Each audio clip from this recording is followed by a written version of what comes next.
The views and opinions of this broadcast do not reflect the views and opinions of Armed Media, New Productions and its affiliates. Enjoy the show. No!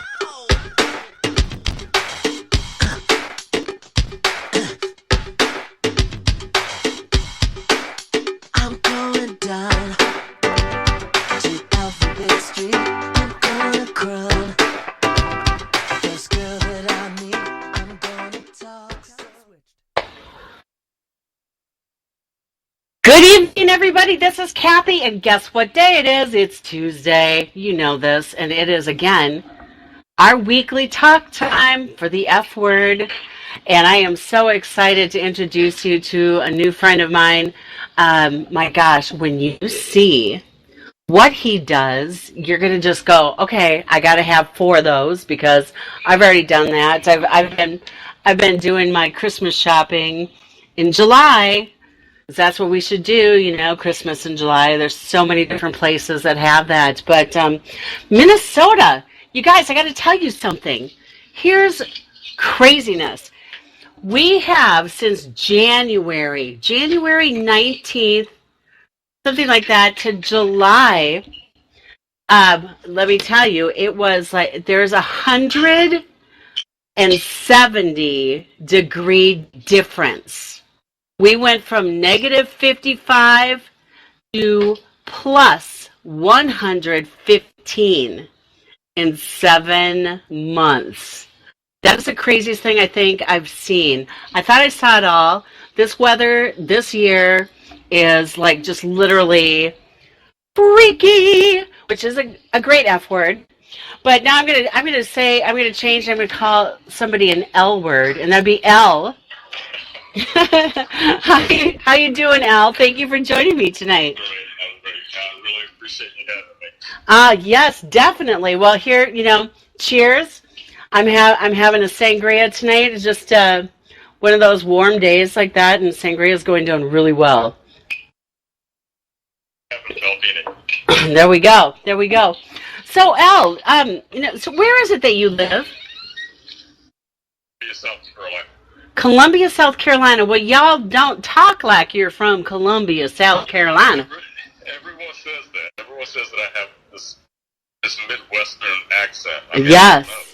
I'm from the Midwest. So, yeah, well, I'm born and raised in the South.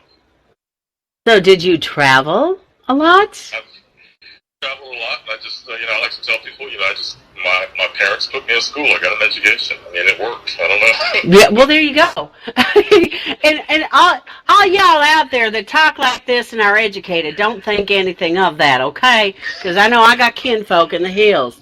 But I majored in English, and I've always had this voice ever since I was like in 8th grade. So I've had a lot of speech classes, and I was an English major, so it might have a little bit. I've always had a kind of voice and diction. Well, okay. Concentration. So here's what I'm going to say, because I remember, so my mom's side of the family is from Kentucky. Okay. And I remember being down there the summer I turned 16 and, hanging out with all these other teenagers, and they gave me a hard time for talking funny. And I went, wait a minute. When you watch TV, everybody talks like me, not like y'all, right? And I would say that it's more like y'all that have the accent. But I think like somebody told me once that if you're in some sort of media, that a lot of times people actually learn to talk like the Midwest in some way, shape, or form. The O's, not really that bad, but anyway, yeah, you sound like you have a face for radio at least, right? Well, I think my kids tell me I have a face for radio. Oh. Especially my son, who's about 15 and as big as I am, so he thinks he's better at everything than me. So Oh, gosh. He says I have a face for radio. That's cute. Well, let's talk about this. So, this show is called the F word. Everybody knows I talk about all kinds. Sometimes the F word slips out, so then my dear friend Jimmy, our producer, will just slap an explicit on it. I'm like, sorry, okay.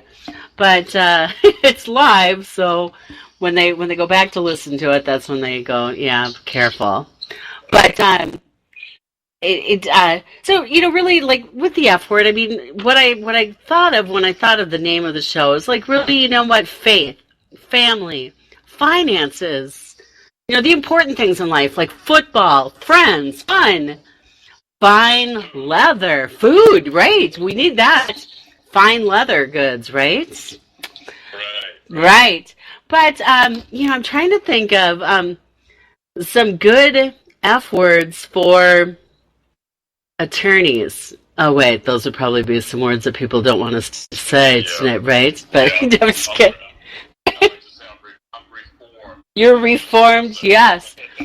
Well, let's do something here, because I want to know more about you and your family. So you grew up in the South. Where did you grow up? I'm from a little town called Sumter, South Carolina. Sumter. I live in the capital, yeah. Okay. I live in the capital city, which is Columbia, and Sumter is about 45 minutes outside of Columbia. But most people that know about Sumter around the country know about Sumter because of Shaw Air Force Base. Right. And now the Third Army is also in Sumter, so pretty big military area between Fort Jackson and Shaw Air Force Base and Sumter. And then we have where the Marine Parris Island, and so South Carolina itself is a pretty big military state. So people go because of those places. Yeah, you got to feel a little bit safer, I would think, right? Or or not. I grew up seeing the jets fly in and out of Shaw Air Force Base. Well, I'm sure. I'm sure. Well, what's ironic is I grew up on Sumter Avenue. Oh, really? In Minnesota, yes. That's St. great. Louis Park, yes. So, hey, that's like a little, I don't know, is that foreshadowing? There's an F word. But we were meant to talk eventually sometime in our life, like tonight. So, There are no coincidences. Everything happens for a reason. Exactly. So, okay, so you grew up in Sumter, live in Columbia. Where did you said you were educated. Where did you go to school? Well, I went to, obviously, high school in Sumter. And I went to South State University. Okay. Yeah, that's my alma mater. Okay. So went there, majored in English, and then I left when I graduated from state.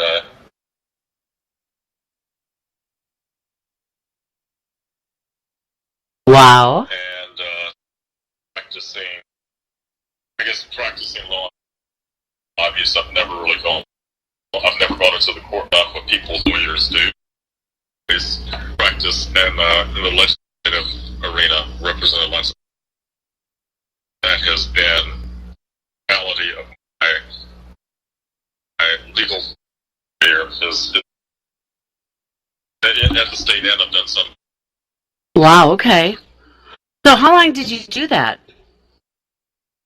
I was the youngest lobbyist at the State House for a while. I started my entire third year registered lobby, and did that until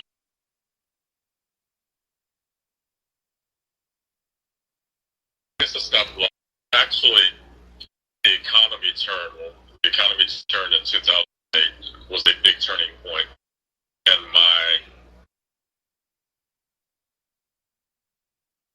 government and the economy hit very hard. Okay. So I did that for about 18, almost. Wow. Okay. So, okay. Now, while you were doing that, obviously you got married, you had some kids. Tell me about your family. So I've been married for about 23 years. Okay. And, Congratulations. thank you. We have two children. My daughter is turned 20 years old, and our son is going to turn 16. Their birthdays are in October. Okay. Wife is a teacher. She's been doing that for quite some time, and she's actually a reading specialist, a reading interventionist. Oh, wow. Yeah, she really does a very good job with that works with them. What ages? They're second and third grade. Okay. Oh, that's so important. Now she's a reading interventionist, like I said, so she works grade levels. Okay. One of my favorite reading classes I took was when I went to a private school. I was in 10th grade, and they taught us how to speed read. That was so cool. I mean, and it's just like I remember they had these machines, and we had to retain. It was really cool. But I mean, I don't think they do anything like that anymore. They don't even write cursive anymore. I know, really. What? I don't understand that. My youngest son is 20, and like all of his graduation cards, I had to read them to him. Mom, what does this say? I'm like, are you kidding me? That's crazy. Well, and then I remember he was getting in trouble at school because he was late to class a lot. I'm going, wait, why? It was because he couldn't read the clock. Are you serious? Yes. So you're used to digital clocks. Yes. Everything, yeah. We didn't have a clock in our house like that. It was, microwave, stove, right? Right. And these kids don't wear watches. No, it's on your phone. It tells you. And so when he was in school, it's like, I mean, that was all stuff that we learned. Right. They didn't teach it. I mean, my older two did. I mean, I don't know what the deal is. But, I mean, we don't even have to spell right anymore. No, because corrects it all. It's like stupefying. Okay, so you were telling me something earlier today. So your daughter, where is she going? My daughter is going. Wow. She'll be there all. She's a dancer. She goes to the Sunny Purchase in Westchester. Wow. Quite a good dancer. Oh my gosh, how wonderful. Mike is actually a dancer too. He doesn't dance anymore. Probably this year or last year. So there's a lot of art. Wow. Definitely, especially when we get to what you're doing. And then tell me about your son. So you said 15. He how tall did you say he is? I'm about 5'11". Okay. He's looking me in my eye. Not quite, but he's not as tall as me. Probably be there tomorrow morning. Yeah, probably. My oldest lives in New York, and he is an architect, and he works in Manhattan, lives in Brooklyn, and he's 6'5". Yeah, and then my 24-year-old is 6'1", so he's the short one. The poor dreaded middle child. And then my 20-year-old is 6'3". And yeah, it's like, you know what? He can do it. What's his name? Yeah, and that's why I asked that, because that's my youngest son's name. And there's a certain bag that I like the most, which is called Mason. See, so Sumter and Mason we have in common. That's so.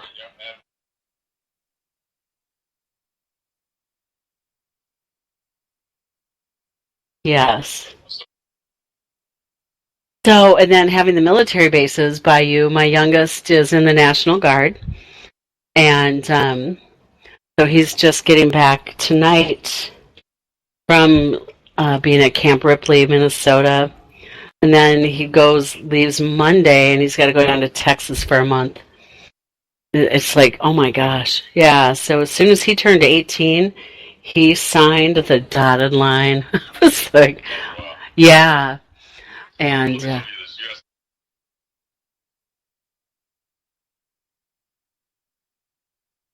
oh, wow. He's the top guy across the team.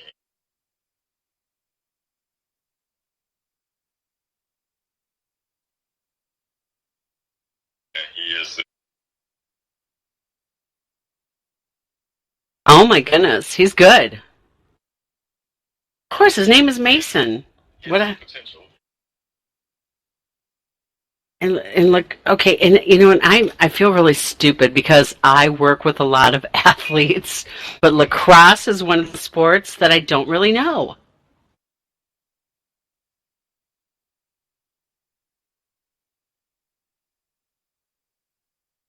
Answer she found. Yep. My son.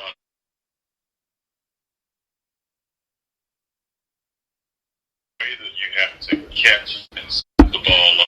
With those little net things, yeah. Right. Buried in as a net, but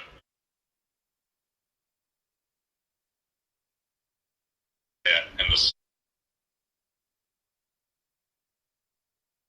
very, very him play. Do they wear helmets?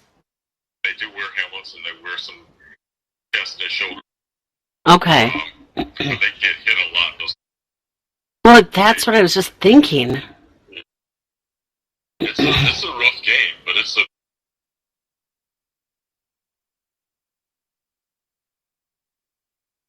I want to do, yeah. players. I would, yeah, because I mean, it's one thing. I mean, and hey, like, you know, the most of my friends that I hang out with played football, but I mean, and yes, that's talent too.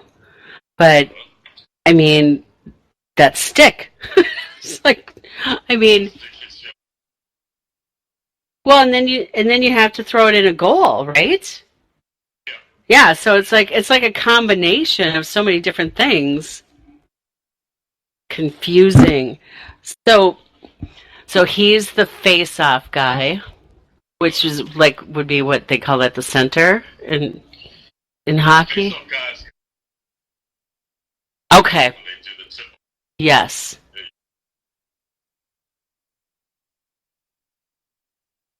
Right. yeah, face off they put down after some, Okay. and you have to fight. So Okay. you have to.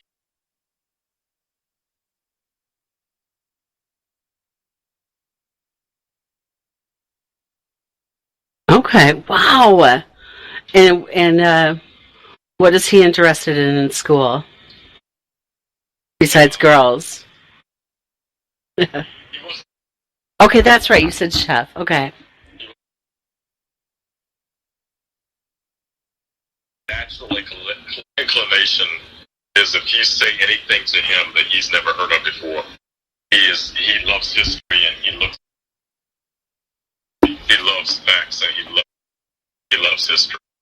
I don't know if that's going to play into anything, but yeah, he says he wants to be a chef Okay. and he wants to. He tells me everything I need to do in my business, so I think he's going to end up running his own business. I think he Um, will. Yeah. I mean, you know, it's too bad, not Mason, buddy, not to try to age you too soon, but I literally had a really good friend of mine contact me today telling me that they were selling the restaurant and asking me if I knew anybody. And it's on a lake in Minnesota. Go figure, a lake in Minnesota. But yeah, that's an opportunity. And yeah, you know what? Has he been interested in going on to oh gosh, Gordon Ramsay's show that the kids do? He hasn't said that he wants to go on the show, but he always. I cook a lot. We cook a lot together, and he is always making jokes about me relative to Gordon Ramsay. Ah. And it's like, yeah, so he's paying attention to him. And Gordon Ramsay's the one that goes in and fixes the shop. He's the one that Oh, the goes restaurants. Yeah, that fixes the restaurants. So we watch that together quite a bit. And he has a show called The F Word. Isn't that crazy? Oh, does he? Yes. Wow. I know. Yeah, That's I haven't just- seen that. I was when I was looking things up. So okay, and you know, and I didn't. You know, what's your daughter's name? Satchel. Satchel. That's pretty. Yeah, she needed to be a dancer with a pretty name like that. I have all boys. She's beautiful. I'm Beautiful, just like her mother, I'm sure. And your wife's name? Stacy. Stacy. How did you two meet? introduced. I'm in a fraternity, and her best friend dating one of my fraternity brothers, and we were at our convention down in her home city, Savannah, Georgia, and her best friend thought that we should meet. She was smart. Well, the funny thing about that is I met Stacy prior to her girlfriend telling her that she should meet me, about probably 45 minutes to an hour before her friend Tanya said we should meet, and Stacy did not remember meeting me. Only an hour later. Well, it's college. What can we say? Maybe because I asked about the girl. Uh-oh. Oh, my gosh. No, it was just somebody that I knew. It wasn't anybody I was interested in. She just, my wife is in a sorority, and so she was in the same sorority as this young lady. Oh, they didn't go to the same school, but I assumed that they knew each other, not knowing that they didn't go to the same school. And she was like, no, I don't know her. She walked off. That's funny. And we were introduced like an hour later, and now we're married. And now you're married. The rest is history. Mm-hmm. So that's wonderful. So then, okay, so we're going down the road. It's 20 years later. And what made you decide to walk away from the lobbying? I don't know that I decided to walk away from it. I think that there is a call for all of us. I think we're either fortunate enough during our lives to find it, or unfortunate to be searching for it for our lives. Right. And so I feel very strongly that I was pulled in this direction through any number of things. I didn't, obviously I didn't go to law school to become a designer or a leather maker, but a series of things throughout my life kind of led me there. And I think if you're looking for what made me decide to do it, it was simply that I was expressing or engaging my artistic self with some of the stresses of being in business for myself, especially during that time. Mm-hmm. After the economy hit, as you know, it really rocked a lot of people. I was one of them. I mean, being in middle America, it really hit hard in operating a business. I think entrepreneurship, we throw the term around quite a bit. Oh, I know. I personally feel that the term entrepreneurship has kind of been co-opted from what it once meant to now just being a subset of corporate America. Mm-hmm. It's so hard to be an entrepreneur anymore because it's just so expensive. It's just so hard to raise the capital and to have the capital to really make these businesses work the way that they are expected to work now. The idea behind entrepreneurship is, you have this idea that's going to be some sort of technical fix to something in our lives, and you're going to go out and raise $1 gazillion dollars, and you're going to start a new business. Mm-hmm. I mean, that's kind of what it means now. So I say that to say that at the time, being an entrepreneur, it was just stressful trying to make everything work in the environment. Instead of turning to this drink that I have in my hand now, I would just kind of doodle. I would draw. I would sit down when I was stressed or thinking about things, and I would just start doodling. And I have a series of doodles around my studio now and on Facebook that, I would just do. I like faces, so I draw lips and eyes and noses and things like that. And doing that to relax. And the long and the short of it is one day our son, Mason, would always put his stuff in my bag or my wife's bag whenever we would go somewhere. And he just got too old to do that anymore. And my wife is a real girly girl, and I'm a classic guy. So I don't have a lot of anything like bags. And my wife has a bunch of bags, but she's a girly girl. And my son can't carry any of them. So I was like, I don't know why I decided to make him a bag, but I just decided on the whim I was going to make him a bag. And that's how I started messing around with leather. Wow. I stopped drawing and started putting all of that energy into just leather crafting. And I wasn't doing it for any reason other than I was drawing to relax, and I just started working with leather to relax. Didn't have any plans, had no intentions whatsoever. And then one day, after posting it on Facebook, in 2016, I had people kind of reach out to me and say, "Hey, I saw those bags that you made. Do you have any of those available? I want one for Christmas." Wow. And I was like, "Really?" And like, yeah. So it's like it's like a divine path for you, right? Is that what that is? Yeah, yeah, it is a divine path. I mean, I'd always been into leather.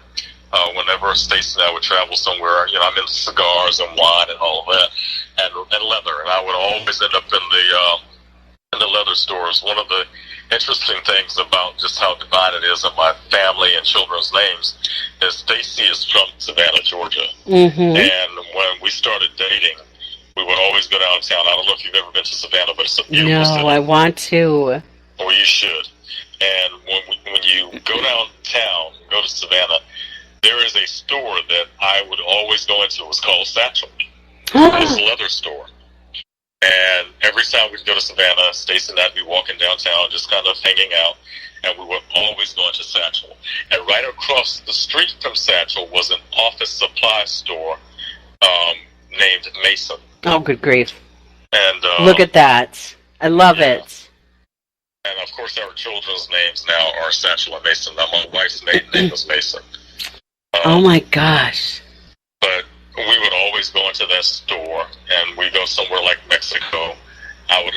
We went to the city in Mexico. We went to Acapulco one year for vacation, and we went to the silver mining town, and I think the name of the city is Oaxaca or something, I can't remember, but the name of the silver mining town is Tasco. And Tasco is a very old town, silver mining town. All of the buildings are white with red terracotta roofs, and it's built into the side of a mountain because that's where they mine the silver. Lots of the silver that you see, the 925, is actually from Tasco, Mexico. Oh, wow. Okay. Yeah, but we went there, and there was a little leather shop there. I have a bag from that leather shop. I was always into leather. I would always go into the leather shops, not knowing. Oh, it just smells so good too when you walk in there. Yeah. It smells great. That's the first thing that people comment on when they walk into my studio is the smell. Of course, I don't smell it because I'm in there 24/7. But people always comment on the smell. So, thinking of, the divine purpose, of things, it made me think of something that a really important person in my life, as a friend, I've only met him actually in person once, but he's had such an impact in my life. I had sent him an email or a text back in November, and what he said to me in November has brought me to where I am literally today. But he was saying, and we were just, talking about different things, but he goes, one thing I realized is that I didn't have a sense of purpose. Right. And so one of his things, so when football left and money left, it was if I had no reason or anything to offer anyone anymore. So what he said to me was, I challenge you to take small steps to find your calling and your purpose. Your purpose will be tied to two things. Number one, the thing you do the easiest and get the greatest results from. And number two, your greatest pain. And he said those two things because your purpose will be something that you're naturally gifted at. Right? And then the pain will be something you never want anyone else to go through. So your purpose is your service to humanity. It's your strength combined with your service. So when you put purpose over profit and making a difference over making a dollar, that's when the profit and dollars naturally flow to you. And I loved and that was, just like a condensed version of what he said to me, but it made me think of that. It was, just really finding what your purpose is. I mean, you go through all these different changes.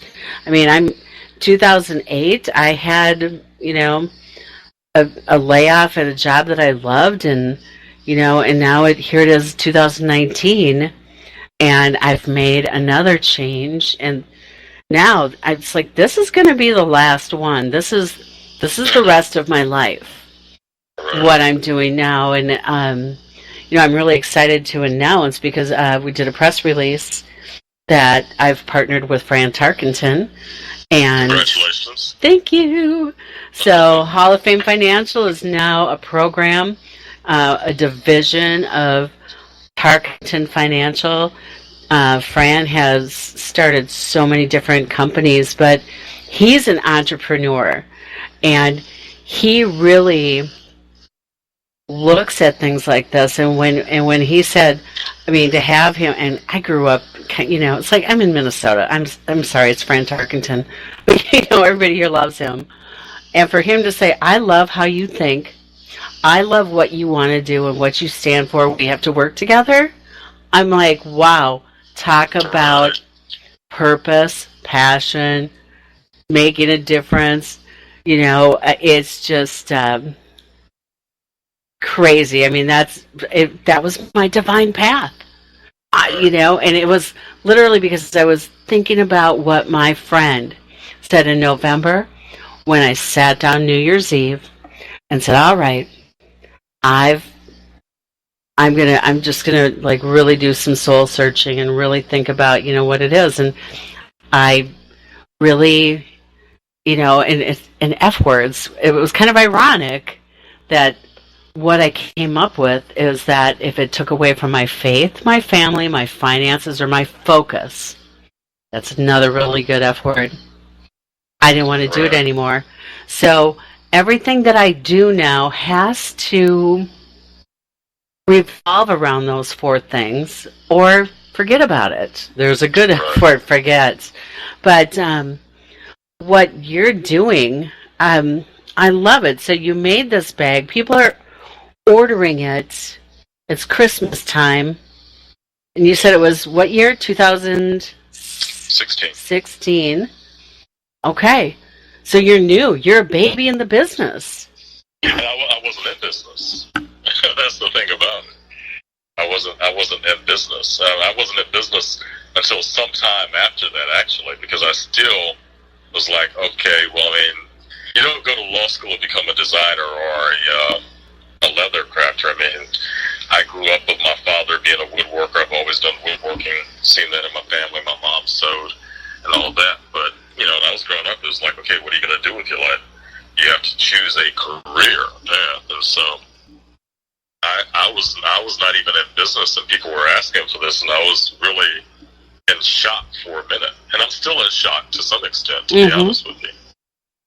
Still in shock because it's just, and that, when I do talk about this with people, rarely, I confide sometimes that I really feel like when you look at stories, well, first of all, it's a blessing to be able to be present and to be aware of what's happening to you as it's happening. Right. That's a blessing in and of itself. A lot of times we look back and say, that's what was happening.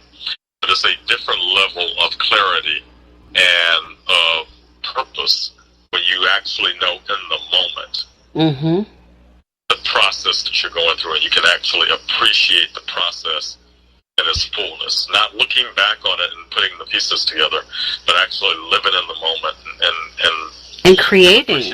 Yes. Yeah. That's what I feel like. I feel like that's a blessing in and of itself, to be able to witness the process as it's happening, as opposed to it happening to you and going back and saying, oh, okay, that's what happened, Yeah. It's like, wow, I wish I would have done that different. No, you're doing it while you're doing it. It's like, I think I might want to change this while I'm doing it to do it this way. Correct. So, okay. Now, oh my gosh, you guys, I seriously, I feel like I could salivate when I'm looking at what you've got on your website. I mean, the pieces are so beautiful. Can you do your elevator speech for everybody? What makes you different?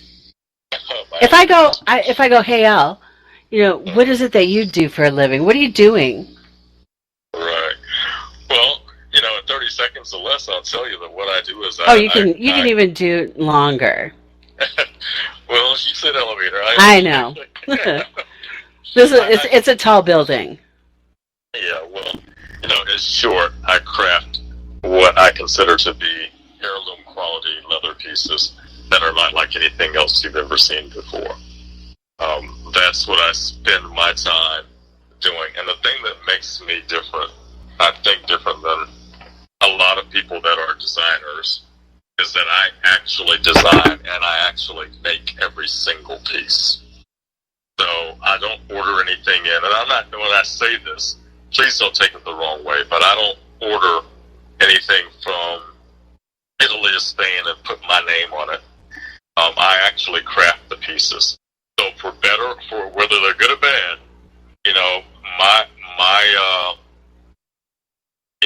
I'm taking my risk and I'm putting myself out there because I actually make these pieces. I design them at the table, I cut them up, and I do that. And I do them. My aesthetic is fairly recognizable. So when people see it already, even though I'm still trying to get known, I think that I have an aesthetic that people are able to recognize. That stands out quite a bit. No, and that's that's like a Monet or, different. I mean, it's a piece of art. When you can liken it to that because when it's, people will know when it's, a Prada or Gucci. Because it's so aesthetically unique. That's I'm curious though. So take me through the process. How do you create and design a bag? That's it's like I look at bags and go, I don't think about that, but somebody actually had to figure out how it's going to look and how many pockets and where everything goes. Well, you have, I guess you have the form and then you have the aesthetic of it. You have to think about the function of it, what kind of bag it is. You have to think about the materials that you're using. Mm-hmm. And all of that goes into the process.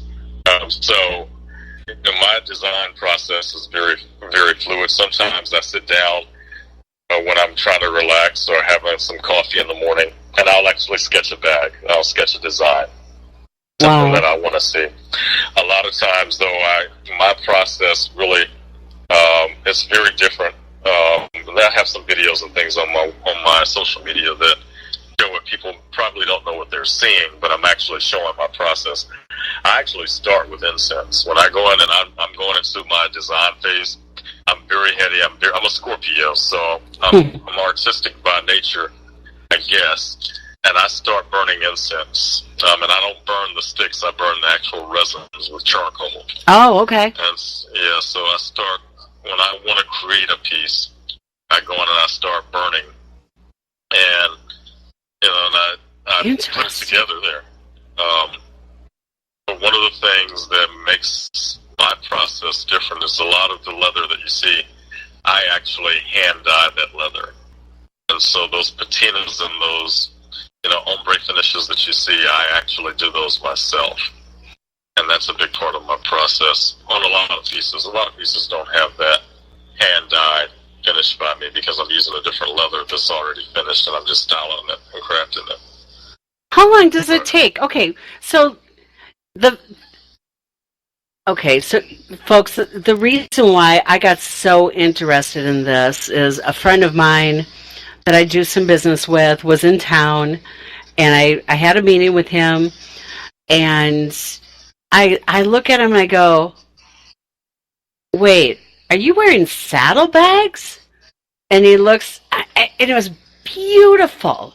And he looks at me and he goes, you know what a saddlebag is? I go, well, yeah, I've had horses for 30 years, but they didn't look like this. And I was immediately drawn. He said he has more people comment on those, and it was beautiful. It was a dark, I don't even know it was like a dark brown, but with reddish. Yeah, so that's one of my hand-dyed. That's one of my custom. I dyed that leather to look like that. Absolutely stunning. And I know he sent me a bunch of pictures of other ones because I was just like, I went, oh my, how many do you have? I think he has 4 or 5 of them. He has several. Yes. He has his wife has a beautiful white one that I created. But the saddlebag is, and we can talk about the brand and what I'm trying to accomplish with it when it comes to trying to get men carrying bags or having a man bag. But the saddlebag, I want to say, is with all of my other pieces, the travel bags, which I love making and are really identifiable. They're gorgeous. You see that blue bag that was on the show this weekend. Yes. But the saddlebag is the centerpiece of the L11 collection. My name, my company name is L Howard, but my collection is L11. Okay, and I wanted to ask about that too. So, nobody, I don't think anybody else does that, do they?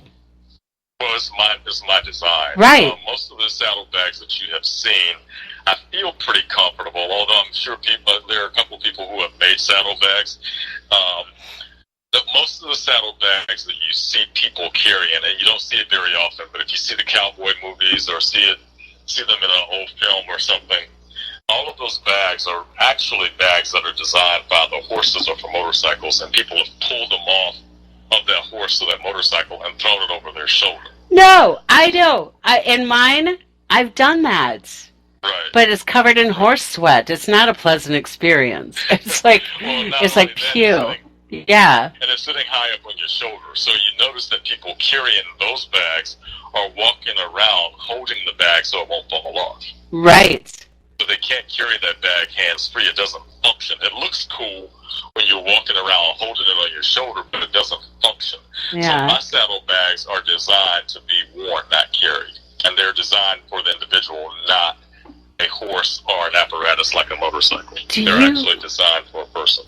Okay, and so when you think about a saddlebag, I mean, is there something to hold it in place? There are a couple of things to hold it in place, and that's all about the design. The first thing is I have 2 levels of saddlebags, but both of them incorporate either suede or deerskin. On the higher end, when I'm using the exotics like ostrich, it's deerskin. Oh, wow. On the leather, the cow leather ones, they are leather and usually suede. And the reason for the suede, first of all, I use full grain leather, so the bag's going to be heavier. Okay. And with the suede, the weight of the bag and the suede, it adheres to your clothes and it doesn't slide off. Okay. So that helps. So you can walk around with it without worrying about it just sliding off your shoulder. The second thing, though, is they're all designed with security. So when you're and I started designing these because of guys in cities like New York and D.C. They asked me, hey, Dwayne Wade had a bag in a different world. I've always liked that bag. Can you make me a bag like that? That's how I started designing these. Oh, wow. Yeah, and so they are designed to be worn on the subways or in high traffic areas like festivals or on the streets of crowded cities. And so they are designed to be attached across your body with a chain. Okay. And if you look at the buckles on the bag, you saw that with the gentlemen that you were referring to. They have buckles on them so someone can't walk up behind you and just reach in into your bag. It's difficult to get in.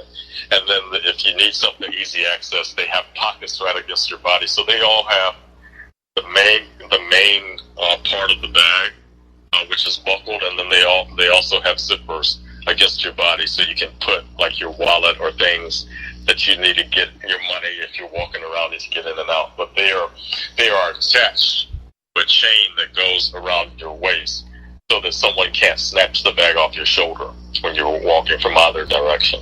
Okay. So a couple of different things to secure them, and that's all my design. Now, at some point, somebody's probably going to start or probably going to try and copy it, but right now, L. Howard is where you get those. I've never seen them anywhere else. Can you trademark that? I don't know. I think the design of a bag is fairly hard, and it's fairly hard to. When you don't trademark a design, you would probably copyright that. Okay. That's the stuff I don't know. Copyright. Yep. Just for logos and names and things like that. It would be fairly hard to protect a design like that, unless it was solving some sort of. If I had something that actually had a function or form that that was solving a problem or has some sort of special function, I might be able to protect that. Okay. But if people want to copy me, they can copy me. I mean, that's fine. Yeah, really. That's It's flattery. There's an F word. Flattery, folks. Flattery, yeah. I say folks all the time because it's an F word. That's so interesting. So now I'm wondering. So let's just think of the saddlebag.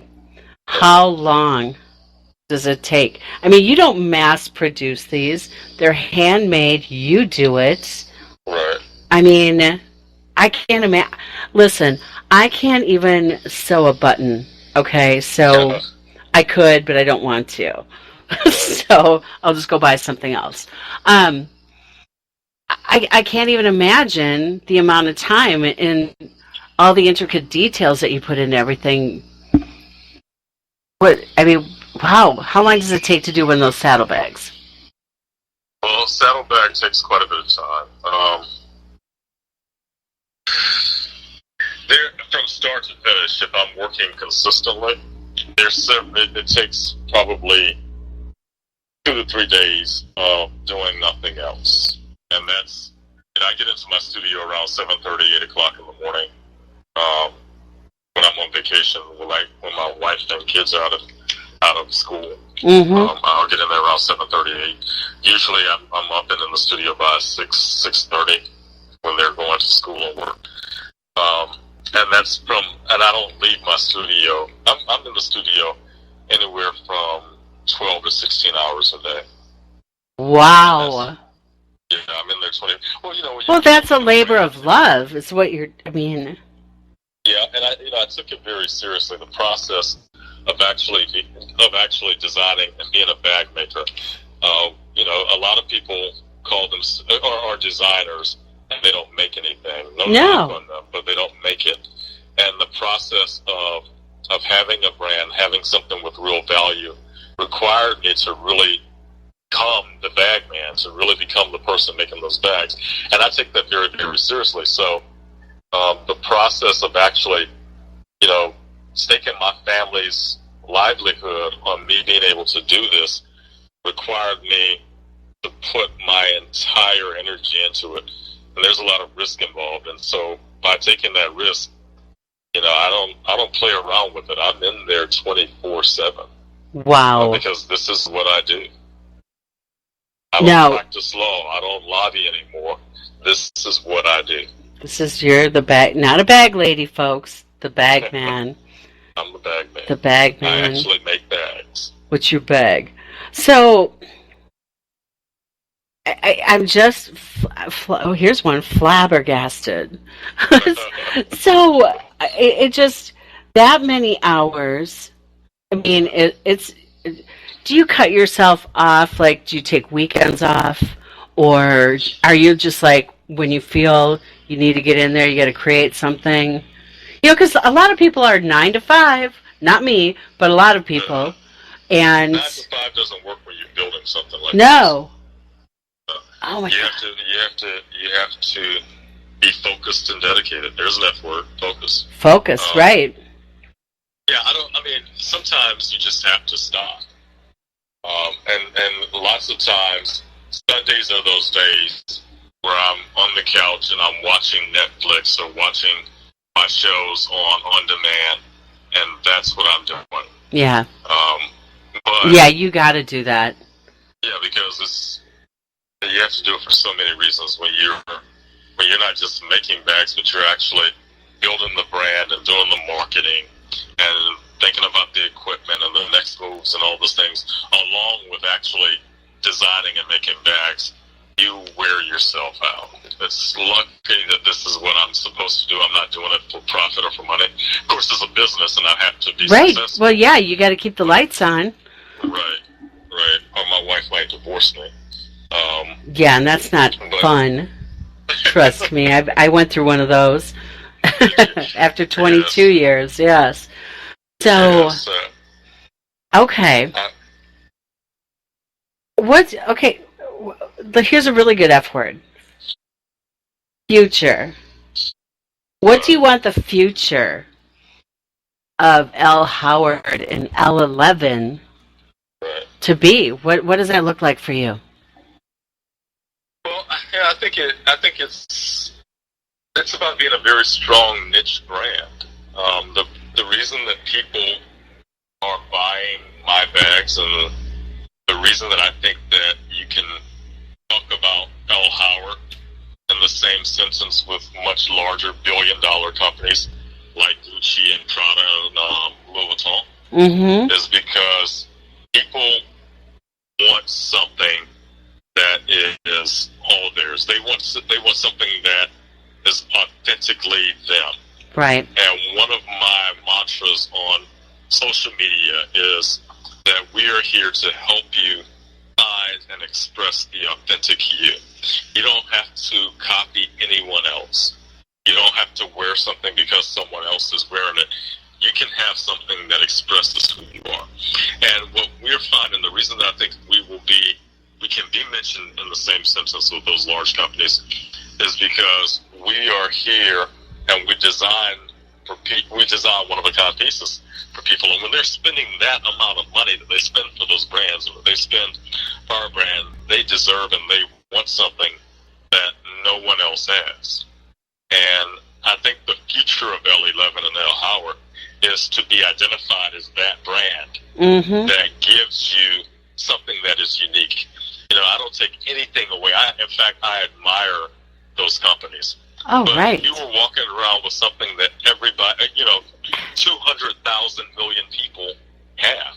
It's supposed to be exclusive, but it really isn't. It's not. You go in. Okay.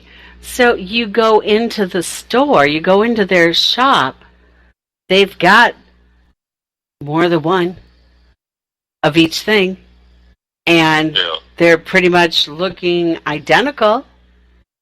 And I mean, you will do yours, from my understanding. Each one of them is going to look a little bit different. I mean, they're not mass produced. They're one at a time, not going through any big line. You don't have a sweatshop. That's one of the big problems. But I mean, you know what I also like is it's made in America. You're making it right here. Maybe not all the pieces come from America, but you're making it here. Right. And I like that as far as a global economy opportunity too, because if you were able to get the magic key that would make it all perfect for you, what would that be? You put the key in and turn it. What would that be? Right. Well, when you're talking about business, obviously the first thing when you're talking about the magic key is how do you scale? Okay. Because it's just not viable for me to make every single piece, although I'm very prolific and I've done a pretty effective job at this point of producing a lot of unique pieces by my own hands. And now I have an apprentice and another coming on, and so my shop is growing. But we have to obviously scale up. Right. Are you there? That Oh, there you are. individuality for Uh-huh. people. Right. So the magic key will allow us to be able to continue to produce in a boutique-like studio or atelier like ours, where we're able to take in people's preferences within our design and within our collection and provide them certain choices. Your favorite color of leather, we incorporate that with our design. So what you find with the large brands is because they're so large and they can buy at such scale that they can't offer the individuality because it would completely screw up their whole process of productivity. And so at our level, we're able to offer that individuality because our scale is not that big. So we are able to scale up and do things for the individual and still grow our business that the large companies can't do. I think we have a lot of upside there to be able to do that. So the magic key for us is equipment, being able to continue to add pieces that add equipment that allow us to be more productive in our shop, made in America, here instead of going out into a large shop. that's one of the keys to us. The other is to always retain that made by L.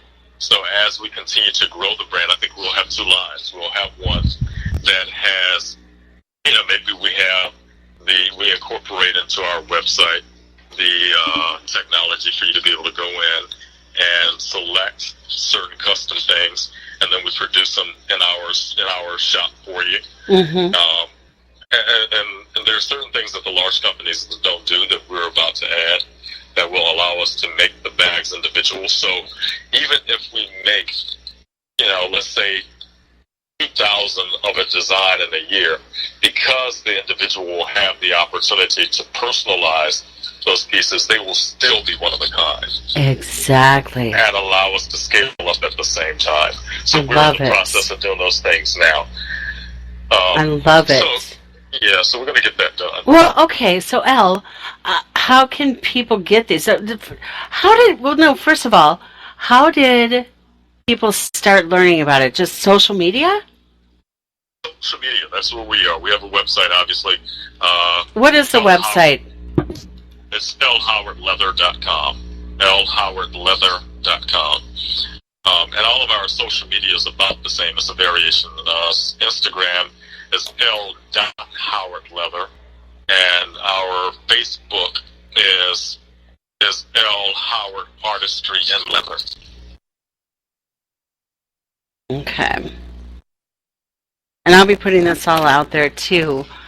But wow. Yeah, we want as many people to follow us on Instagram and Facebook as possible, and go to the website. It's pretty easy to remember. Yes. Well, I'm going to put that out there and push it and invite a lot of people to like it. And I know we only have a minute left, but I know, right? See, drinks. What does Jerry Seinfeld sings?